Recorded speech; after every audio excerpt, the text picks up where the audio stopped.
بسم اللہ الرحمن الرحیم۔ السلام علیکم ورحمۃ اللہ وبرکاتہ۔ حمد و ثنا اللہ رب العزت کے لیے، درود و سلام حضرت محمد مصطفیٰ صلی اللہ علیہ وسلم کے لیے۔ سامعین کرام، رمضان المبارک میں کی جانے والی خصوصی عبادات میں سے ایک اہم ترین عبادت قیام رمضان یعنی کہ نماز تراویح بھی ہے۔ اس میں کوئی شک نہیں کہ قیام رمضان تراویح روزے کی طرح فرض نہیں بلکہ نفلی عبادت ہے، لیکن اگر کوئی شخص سارے رمضان میں سے صرف ایک رات بھی قیام نہ کرے تو وہ بہت بڑے ثواب سے محروم رہے گا۔ تو آج کی اس ویڈیو میں ہم نماز تراویح کے حوالے سے ان پوائنٹس پر قرآن و حدیث کی روشنی میں گفتگو کریں گے۔ نمبر 1، تراویح کا معنی و مفہوم کیا ہے؟ نمبر 2، نماز تراویح کا وقت کیا ہے؟ نمبر 3، نماز تراویح کی فضیلت۔ نمبر 4، کیا تراویح اور تہجد الگ الگ نمازیں ہیں؟ نمبر 5، نماز تراویح 8 یا 20 رکعت ہیں؟ نمبر 6، سعودی عرب میں کیا 20 رکعت پڑھائی جاتی ہیں، اور اگر پڑھائی جاتی ہوں تو کیوں؟ معزز ناظرین، ویڈیو میں آگے بڑھنے سے پہلے آپ سب سے گزارش ہے کہ فرقہ واریت سے بالاتر ہو کر خالصتاً اللہ کی رضا کے لیے اور اللہ کے سامنے جواب دہی کے احساس کے ساتھ اس ویڈیو کو غور سے مکمل سنیں اور اس کے بعد پھر کسی نتیجے پر پہنچیں۔ تو چلیے ہم اپنے پہلے سوال کے جواب کی طرف چلتے ہیں۔ تراویح کا معنی و مفہوم کیا ہے؟ حافظ ابن حجر عسقلانی رحمۃ اللہ علیہ تراویح کا معنی و مفہوم بیان کرتے ہوئے لکھتے ہیں کہ تراویح ترویحہ کی جمع ہے، اور ترویحہ کا معنی ہے ایک بار آرام کرنا۔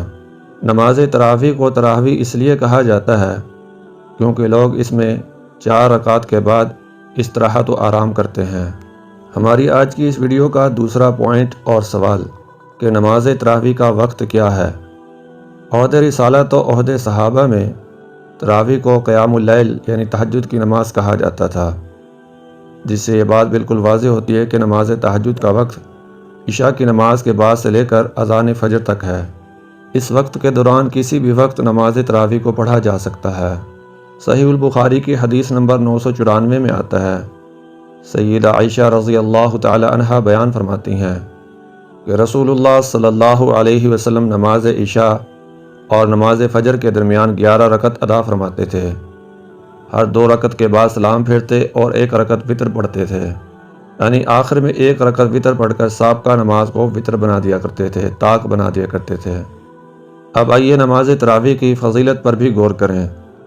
صحیح البخاری کی حدیث نمبر 37 ہے، رسول اللہ صلی اللہ علیہ وسلم نے فرمایا کہ جس شخص نے ایمان کی حالت میں حصول ثواب کے لیے رمضان میں قیام کیا یعنی کہ تراویح پڑھی تو اس کے گزشتہ گناہ معاف کر دیے جاتے ہیں۔ اللہ اکبر۔ سنن نسائی کی حدیث نمبر 1365 میں رسول اللہ صلی اللہ علیہ وسلم نے فرمایا کہ بے شک جب آدمی امام کے ساتھ قیام رمضان سے فارغ ہوتا ہے، امام کے ساتھ نماز تراویح شروع کرتا ہے اور امام کے ساتھ ہی اس کی تکمیل کرتا ہے تو اسے پوری رات عبادت کرنے کا ثواب ملتا ہے۔ سبحان اللہ و بحمدہ۔ اور اسی طرح مسلمان بندہ رمضان المبارک میں جب تراویح کی نماز پڑھتا ہے تو ساتھ ساتھ قرآن کریم کی تلاوت بھی سنتا ہے، اور قرآن مجید کی تلاوت سننا بھی باعث رحمت و برکت ہے، جیسے کہ قرآن مجید خود اس بات کی گواہی دیتا ہے، وَإِذَا قُرِئَ الْقُرْآنُ فَاسْتَمِعُوا لَهُ وَأَنصِتُوا لَعَلَّكُمْ تُرْحَمُونَ۔ اور جب قرآن پڑھا جائے تو خاموشی سے سنا کرو تاکہ تم پر رحم کیا جائے۔ معزز سامعین، ویڈیو کی طوالت سے بچنے کے لیے اب ہم اپنے اگلے پوائنٹ کی طرف بڑھتے ہیں کہ کیا تراویح اور تہجد الگ الگ نمازیں ہیں؟ ناظرین کرام، تہجد، تراویح، قیام اللیل، قیام رمضان ایک ہی نماز کے مختلف نام ہیں، یہ الگ الگ نمازیں نہیں ہیں، کیونکہ نبی کریم صلی اللہ علیہ وسلم سے تہجد اور تراویح کا علیحدہ علیحدہ پڑھنا قطعاً ثابت نہیں ہے۔ اگر یہ الگ الگ نمازیں ہوتیں تو ان کے احکام و مسائل بھی الگ الگ ہوتے، اور نبی کریم صلی اللہ علیہ وسلم سے ان کا الگ الگ پڑھنا بھی ثابت ہوتا۔ ائمہ محدثین و دیگر علماء نے سیدہ امی عائشہ صدیقہ رضی اللہ تعالی عنہا کی حدیث پر قیام رمضان اور تراویح کے ابواب باندھے ہیں۔ مثلا صحیح البخاری کے اندر کتاب الصوم یعنی کہ روزے کی کتاب صلاۃ التراویح یعنی نماز تراویح کی کتاب، باب فضل من قام رمضان یعنی کہ قیام رمضان کی فضیلت۔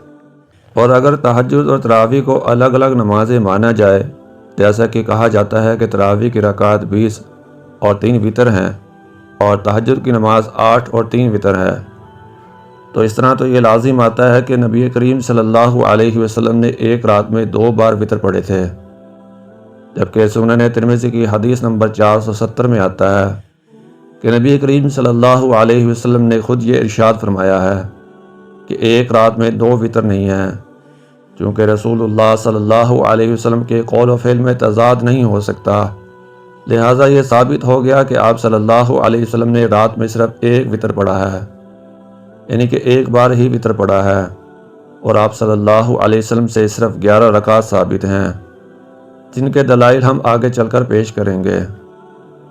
ناظرین کرام، انور شاہ کشمیری صاحب نے فیض الباری میں اس بات کو تسلیم کیا ہے کہ تہجد و تراویح ایک ہی نماز ہے اور ان دونوں میں کوئی فرق نہیں ہے، لہٰذا تہجد و تراویح میں فرق کرنا بالکل درست نہیں ہے۔ اب ہم چلتے ہیں اس اہم ترین سوال کے جواب کی طرف کہ جس پر مسلمان آپس میں ایک دوسرے کے گریبان تک پہنچ جاتے ہیں، جو کسی بھی اعتبار سے درست نہیں ہے۔ معزز سامعین، میں آپ کو گزارش کرتا ہوں کہ مکمل بات سن کر پھر کسی نتیجے پر پہنچ کر جانا۔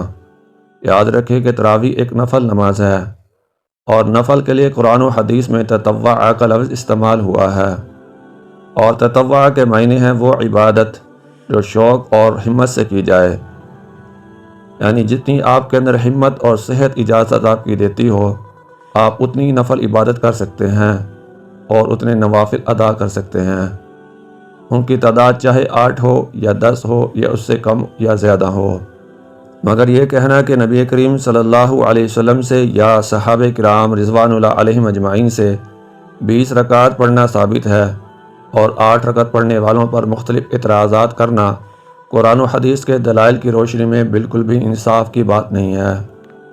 آئیے ہم اب آپ کے سامنے صحیح احادیث دلائل کے ساتھ پیش کرتے ہیں۔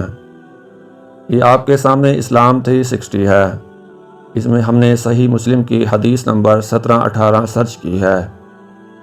آپ اس حدیث کو ویڈیو سٹاپ کر کے بھی خود پڑھ سکتے ہیں۔ سیدہ امی عائشہ صدیقہ رضی اللہ تعالی عنہا بیان کرتی ہیں کہ رسول اللہ صلی اللہ علیہ وسلم عشاء کی نماز سے فارغ ہونے کے بعد صبح تک 11 رکعات پڑھتے تھے۔ آپ ہر 2 رکعت پر سلام پھیرتے تھے اور آخر میں 1 وتر پڑھتے تھے۔ دوسری حدیث بخاری شریف سے ہم اسلام 360 میں آپ کے سامنے سرچ کرتے ہیں۔ یہ بخاری شریف کی حدیث نمبر 2013 ہے۔ امی عائشہ رضی اللہ تعالی عنہا سے پوچھا گیا، رسول اللہ صلی اللہ علیہ وسلم تراویح یا تہجد کی نماز رمضان میں کتنی رکعتیں پڑھتے تھے؟ تو امی عائشہ رضی اللہ تعالی عنہا نے بتلایا کہ رمضان ہو یا کوئی اور مہینہ، آپ صلی اللہ علیہ وسلم 11 رکعتوں سے زیادہ نہیں پڑھتے تھے۔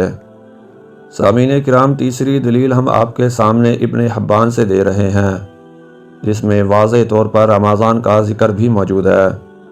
سکرین پر آپ کو ابن حبان کی حدیث نمبر 2409 واضح نظر آ رہی ہوگی، اسے آپ اپنی بصیرت کی نگاہوں سے پڑھ سکتے ہیں۔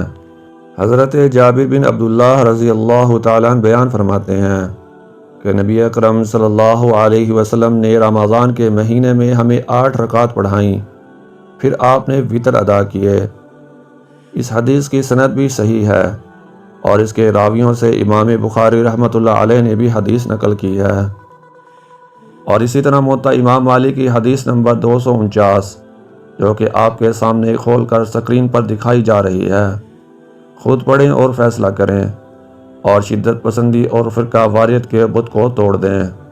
سائب بن یزید رحمۃ اللہ علیہ سے روایت ہے کہ حضرت عمر بن خطاب رضی اللہ تعالیٰ نے حضرت ابی بن کعب رضی اللہ تعالیٰ عنہ اور حضرت تمیم داری رضی اللہ تعالیٰ عنہ کو حکم دیا کہ لوگوں کو 11 رکعات پڑھائیں۔ اور اس بات پر بھی غور کریں کہ اس حدیث کے تحت جو باب باندھا گیا ہے وہ بھی یہی ہے۔ کتاب کا نام ہے رمضان المبارک میں نماز کے متعلق کتاب، اور امام مالک نے اس کا جو باب باندھا ہے وہ بھی قیام رمضان، تراویح کے بارے میں آنے والی روایات کا بیان۔ تو اس سے واضح ہوتا ہے کہ نماز تراویح اور تہجد قیام اللیل ایک ہی نماز ہے۔ معزز سامعین، اب ہم اس حوالے سے صرف ایک اہم مغالطے کا ازالہ کر کے اپنی بات کو سمیٹتے ہیں۔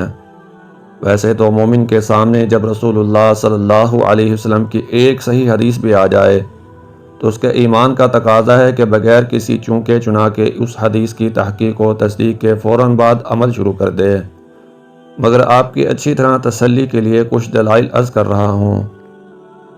لوگوں میں یہ مغالطہ پیدا کیا جاتا ہے کہ حضرت عمر رضی اللہ تعالیٰ نے لوگوں کو 20 رکعت تراویح کا حکم دیا، اور 20 رکعت تراویح پر اجماع کا بھی دعویٰ کیا جاتا ہے، جبکہ یہ بالکل بھی درست نہیں ہے۔ آئیں ہم حضرت عمر رضی اللہ تعالیٰ عنہ والی روایت کو خود اپنی آنکھوں سے دیکھ کر پڑھتے ہیں اور پھر انصاف کرتے ہیں۔ یہ اسلام 360 آپ کے سامنے ہے۔ اس میں سنن ابی داود کی حدیث نمبر 1429 جو کہ ہم نے سرچ کی ہے۔ اب جو حدیث آپ کے سامنے آئی ہے آپ اسے خود پڑھ سکتے ہیں کہ کیا لکھا ہوا ہے۔ حضرت عمر بن خطاب رضی اللہ تعالیٰ عنہ نے لوگوں کو حضرت ابی بن کعب رضی اللہ تعالیٰ پر جمع فرمایا۔ وہ انہیں 20 رات نماز پڑھاتے تھے۔ معزز ناظرین، یہاں 20 رات کا لفظ ہے جسے تبدیل کر کے لوگوں کو بتایا جاتا ہے کہ 20 رکعت۔ آپ اردو اور عربی دونوں دیکھ سکتے ہیں۔ عربی میں بھی لیلۃ کا لفظ ہے۔ بالفرض اسے 20 رکعت تسلیم کر بھی لیا جائے تو آپ اس حدیث کا سٹیٹس بھی دیکھ سکتے ہیں کہ یہ روایت ضعیف ہے، اور اس طرح 20 رات کی جگہ 20 رکعت پیش کر کے لوگوں کو دھوکہ دیا جاتا ہے۔ معزز ناظرین و سامعین، ان تمام دلائل کو دیکھنے اور سننے کے بعد آپ کے ذہن میں یقیناً یہ سوال تو آ رہا ہوگا کہ پھر سعودی عرب میں بیت اللہ اور مسجد نبوی میں 20 رکعت کیوں پڑھائی جاتی ہیں؟ میرے مسلمان بہن بھائیوں، جیسا کہ ہم پہلے بتا چکے ہیں کہ یہ نفل عبادت ہے اور جتنی چاہیں ادا کر سکتے ہیں، لیکن اسے نبی کریم صلی اللہ علیہ وسلم کے ساتھ 20 کے اعداد کے ساتھ مختص کرنا درست نہیں ہے۔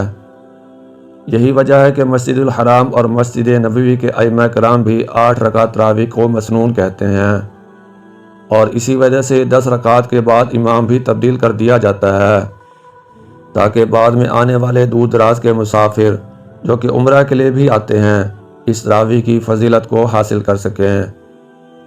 بیت اللہ اور مسجد نبوی ایسی جگہ ہیں جہاں نماز پڑھنے کا ثواب آپ مسجد میں نماز پڑھنے کی نسبت بہت زیادہ ہے۔ ان 2 مساجد کے علاوہ آپ پورے سعودی عرب کی مساجد دیکھ لیں، سب میں 8 رکعت تراویح اور 3 وتر ہی پڑھائے جاتے ہیں۔ اور یہ بھی یاد رہے کہ ان دونوں مساجد میں آخری عشرے میں رات کے آخری پہر میں دوبارہ 10 رکعت بھی پڑھائی جاتی ہیں۔ معزز ناظرین، آخر میں ہم بس اتنی سی گزارش کریں گے کہ اس مسئلے کو کفر اسلام کا مسئلہ بنا کر اتنا طول نہ دیا جائے۔ یہ نفل نماز جتنی بھی آپ اپنی صحت کے حساب سے ادا کر سکتے ہیں کریں، مگر یہ بات ذہن میں ضرور ہو کہ مسنون تراویح کی رکعت جو نبی کریم صلی اللہ علیہ وسلم کی صحیح احادیث سے ثابت ہے وہ 8 اور 3 ہی ہے۔ میں اسے کم یا زیادہ اس لیے پڑھتا ہوں کہ مجھے شریعت نے نفل ادا کرنے میں اختیار دیا ہے کہ جتنی چاہے ادا کرے، کوئی گناہ نہیں ہے۔ آخر میں دعا کرتا ہوں کہ اللہ پاک مسلمانوں کو اتفاق و اتحاد نصیب فرمائے، آمین ثم آمین۔ ناظرین کرام، صدقہ جاریہ سمجھ کر ویڈیو کو لائک اور شیئر کریں، اور کمنٹ میں اپنی قیمتی رائے کا اظہار بھی ضرور فرمائیں، اور ہمارے یوٹیوب چینل بامقصد کہانیاں ضرور سبسکرائب کریں۔ جزاکم اللہ خیرا و احسن الجزاء، آمین ثم آمین۔ ملیں گے اگلی ایک اور ویڈیو میں، تب تک کے لیے اجازت دیجیے۔ اپنا بہت سا خیال رکھیے، ہمیں بھی اپنی دعاؤں میں یاد رکھیے۔ فی امان اللہ، اللہ حافظ، السلام علیکم۔